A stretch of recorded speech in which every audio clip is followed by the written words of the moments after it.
Mas mataas kumpara noong 2014 ang mga nakapasa sa kalalabas lamang na resulta ng 2015 bar examinations.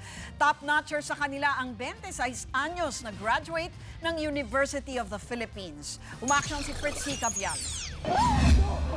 Naging emosyonal ang mga nag-aabang sa labas ng Korte Suprema nang isa-isa nang ilabas ang pangalan ng mga nakapasa sa 2015 bar examinations. Bukod sa mga examinee, nagbantay din ang kanilang mga kaanak. Pasado ka na, Neng! Pasado ka, Neng! Ginawa ang pagsusulit noong November 2015 sa University of Santo Tomas. 26.21% o 1,731 ang mga nakapasa mula sa higit 6,000 examinees.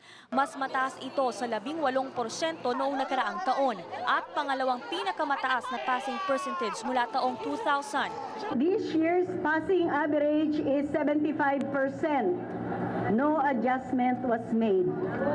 Bar top-notcher ang graduate ng law ng University of the Philippines na si Rachel Angeli Miranda.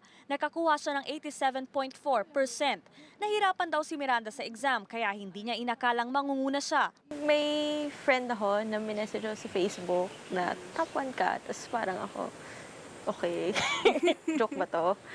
Kasi hindi ko naman talaga iniisip or ina-expect na yung magiging top. Ang hope ko lang is makapasa. Hindi ko talaga like childhood dream na maging lawyer. It was during ng time ko sa law school na parang doon parang slowly parang okay, I like this, I like doing this.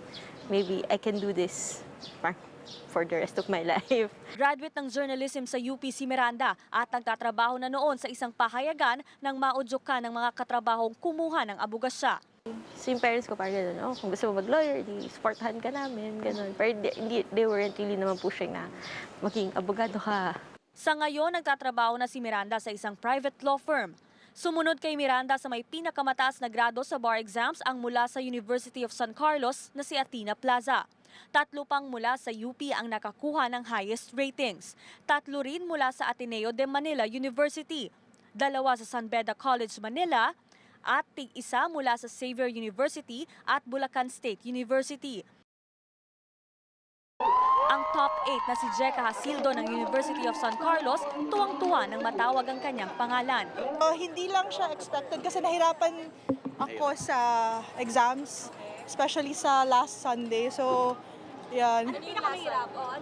Yung remedial law. Sa June 2, ang oath-taking ng mga bagong abogado. Umaaksyon, Fritzy Cabial, News 5.